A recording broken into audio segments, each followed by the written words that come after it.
آپ نے سب نے جمعے کی نماز کے بعد نکل کے مظاہرہ کرنا ہے پرامن طریقے سے، ہمیشہ پرامن رہو کیونکہ ہمارا ملک ہے، تاکہ پیغام جائے کہ پاکستان وہ قوم ہے جو اسلام کے نام پہ بنی تھی، اور ہمیں تکلیف ہوئی ہے کہ یہ وہاں کی پولیس نے اجازت دی کہ جناب آپ قرآن شریف کو جلا دیں اور آزادی رائے کے مطابق بیٹے کی آمدنی، بیٹے کا جو گھر ہے حسن شریف کا، جو اس نے بیچا ملک ریاض کو، اس کی قیمت تقریباً 45 ملین پاؤنڈز، جو تقریباً 17-18 ارب روپیہ بنتا ہے. تو وہ کدھر سے پیسہ آیا تو یہ کوئی نہیں بتا سکتا. بیٹے یہاں سے باہر بھاگ گئے کیونکہ وہ بتا نہیں سکتے تھے.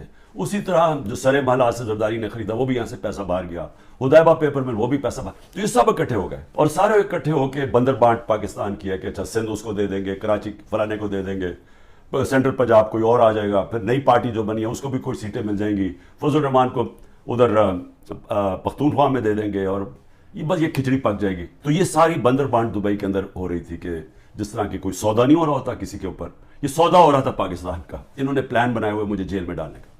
تو میں یہ چاہتا ہوں کہ پہلے آپ سمجھ جائیں کہ یہ کون سے کیسز ہیں، جن کیسز کے اندر میں صرف آپ کو 7 کیسز بتاتا ہوں جنہوں میں یہ جیل میں مجھے ڈالنے کی کوشش کر رہے ہیں، تاکہ آپ سب کو پتہ چل جائے. اور وہ میں اس لیے چاہتا ہوں کیونکہ میڈیا تو سارا کنٹرولڈ ہے. تو انہوں نے تو وہ ایک دم میڈیا میں پکڑنا ہے اور شور مچا دینا ہے کہ جی عمران کی چوری پکڑی گئی. وکیل کا قتل ہوتا ہے 10:30 بجے، 11:30 بجے پولیس میں رپورٹ ہوتا ہے. 2:22 میں شہباز شریف کا جو مشیر ہوتا ہے وہ سٹیٹمنٹ دیتا ہے کہ عمران خان نے اس وکیل کو قتل کیا. اب یہ سمجھے کہ صرف قتل میں 10:30 سے اور 2 بجے کے اندر وہ فیصلہ کر لیتے ہیں کہ عمران خان نے قتل کیا. اس کے بعد کیا ہوتا ہے؟ اس کے بیٹے کو اٹھا کے لے جاتی ہے پولیس. اس بیٹے کو 12 گھنٹے سے زیادہ پولیس اپنے پاس رکھتی ہے. اگلے دن کی دوپہر کو وہ کہتا ہے کہ جی عمران خان اس قتل میں ملوث تھا. لیکن پھر کیا ہوتا ہے؟ اس کی جو بیوی ہوتی ہے، وہ جو دوسری بیوی ہوتی ہے، وہ کہتی ہے کہ فیملی کے لوگوں نے قتل کیا اس کو. وہ ویڈیو اپنی جاری کرتی ہے. سارے کوئٹوں کو پتا ہے کہ ان کی وہ وکیل کی دشمنیاں تھیں، سب کو پتا ہے ان کی آپس میں دشمنیاں تھیں. اسی وکیل نے جا کے ہائی کورٹ کو کہا کہ مجھے سبی میں نہ کیسز مجھے دو کیونکہ میری وہاں جان کو خطرہ ہے، میری دشمنی ہے. یہ اس کو بڑے قریب سے دیکھ لیں اور اس کے اندر یہ مظاہرے کیا کر رہے ہیں. ان کا قتل ہوتا ہے اور یہ قتل میں کہتے ہیں کہ یہ قتل اس وکیل نے کی طرف سے یا انہوں نے کیا. اس کا نام لکھا ہوا ہے کہ وہ اس قتل میں ملوث تھا. لطیف کھوسا کے گھر باہر گولیاں چلتی ہیں. زبیر نیازی جو کہ ہمارا لاہور کا سیکرٹری جنرل ہے، اس کے نام پہ وہ آ جاتے ہیں جی اس نے گولیاں چلائی ہیں. اور وہ گولیاں کسی آدمی کو کھڑا کرتے ہیں جو کہتا ہے جی مجھے زبیر نیازی نے کوئی پیسے دینے تھے گولیاں چلانے کے لیے. اب لطیف کھوسا ہمارے ساتھ ملٹری کورٹس کے خلاف کیسز کر رہے ہیں.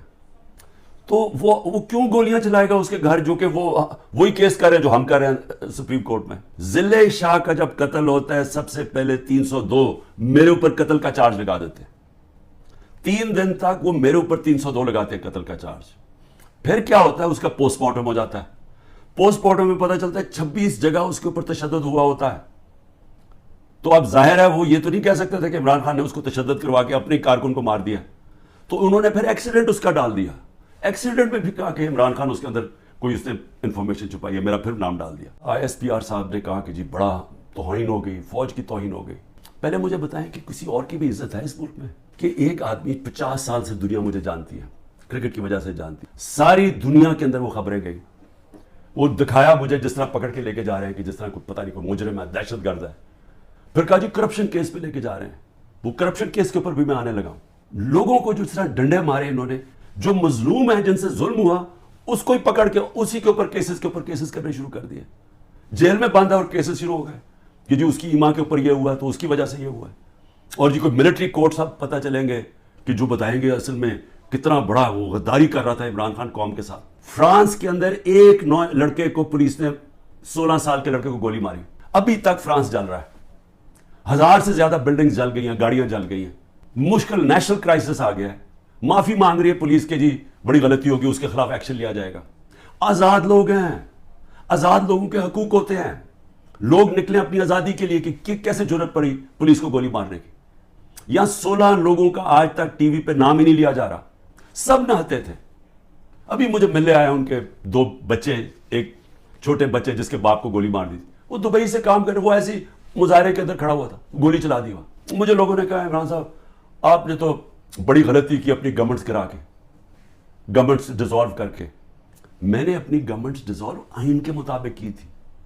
میں اپنے سمجھتا تھا کہ ہمارے ملک میں ہمارے سارے وکلا، ہمارے سارے ججز آئین کے ساتھ کھڑے ہو جائیں گے. اب گورنمنٹ کہتی ہے کہ جی اگر ملٹری کورٹس اگر اس نے خلاف فیصلہ کیا سپریم کورٹ نے تو ہم سپریم کورٹ کے فیصلے نہیں مانیں گے. بشرا بیگم کے اوپر کیس ڈال دیے. کیا ہے جی کہ وہ کبھی گاؤں میں گئی بھی نہیں ہے, اس کے گاؤں میں 20 سال کے بعد ایک جگہ سڑک بن گئی, اینٹی کرپشن کا کیس اس پہ کر دیا.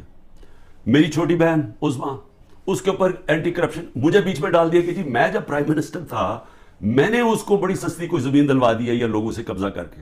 ان کو اتنا نہیں پتا کہ وہ چیک سے اس نے پیسے دیے. اس نے پہلا چیک کس دن دیا؟ 25 اپریل 2022 کو. عمران خان پرائم منسٹر نہیں تھا تو 25 اپریل کو ایک چیک ہے وہ اب, اور دوسرا چیک دیا ہے 2 جون کو. اور کتنے کے چیک ہیں؟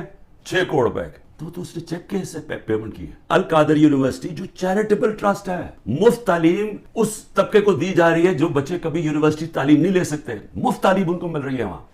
یہ کہہ رہے ہیں کہ میں نے القادر کی وجہ سے کوئی فیور کروا دیا. یہاں یونینمس فیصلہ, وہاں لا منسٹر بیٹھے ہیں, وہاں کیبنٹ سیکرٹری بیٹھا ہے, وہاں ادھر فائنانس منسٹر بیٹھے ہیں, اس سب نے فیصلہ کیا. القادر کے ٹرسٹ میں لکھا ہوا ہے کہ 1 روپیہ نہیں مل سکتا ٹرسٹیز کو, جس میں عمران خان اور بشرا بیگم ہیں. جس طرح نمل یونیورسٹی کے ہمیں کوئی پیسہ نہیں مل سکتا, جس طرح شوکت خان ہمیں نہیں مل سکتا. یہ چیریٹیبل ٹرسٹ ہے. کہہ رہے ہیں کہ میں نے اس کی وجہ سے اس کو فیور کر دیا. بھئی آپ اگر فیور کر دیا, آپ آج جا کے سپریم کورٹ میں ریٹ کر دیں کہ یہ پیسہ ادھر ٹرانسفر کر دیں. میں نے اسی قانون کے مطابق کئی گفٹس لی, کئی میں نے نہیں لی. جو بھی میں نے فیصلہ کیا میں نے بیچ دیا ہے. اس کے اوپر کیپٹل گینز ٹیکس وہ سارا FBI میں نے ڈکلیئر کیا ہوا ہے, سارا کچھ میرا ڈکلیئرڈ ہے. اس میں نے غلط کام کیا کیا؟ یہ کہہ رہے ہیں کہ جناب وہ اس کی غلط ویلیو دکھا دی. بھئی غلط ویلیو دکھا دی تو ان سے پوچھے جو ویلیو نکال رہے ہیں. میرا تو کام نہیں ہے ویلیو کی, میں تو نہیں جا کے بیچ رہا, میں تو نہیں اسیس کر رہا.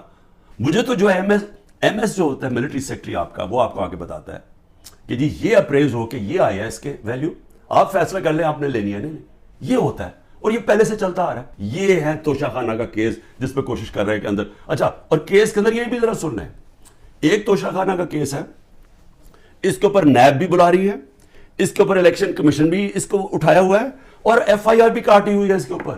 یہ کبھی ہو ہی نہیں سکتا کہ ایک ایشو کے اوپر 3 مختلف جگہ کیسز چل رہے ہوں. ہم نے فیصلہ کرنا ہے کہ کیا ہم نے اب اس خوف کی زنجیروں کے اندر اپنے آپ کو غلام رکھنا ہے. میں نے آپ کو بتا دیا کہ آزاد قوموں کے اندر ایسی چیزیں نہیں ہوتی.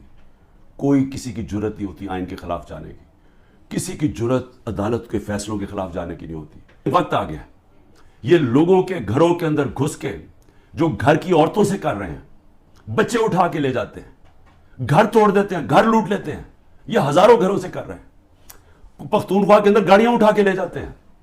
جو بھی PTI کا ملے, رشتہ دار ملے, کوئی بھی, میں ساری قوم کو کہہ رہا ہوں کہ کیا آپ یہ برداشت کرنے کے لیے تیار ہیں؟ کیونکہ یہ آج ہمارے سے ہو رہا ہے, یہ سب سے ہوگا. اس لیے اپنی قوم کو میں کہہ رہا ہوں کہ آپ کے پاس اب 2 راستے ہیں, غلامی کے اور حقیقی آزادی کے.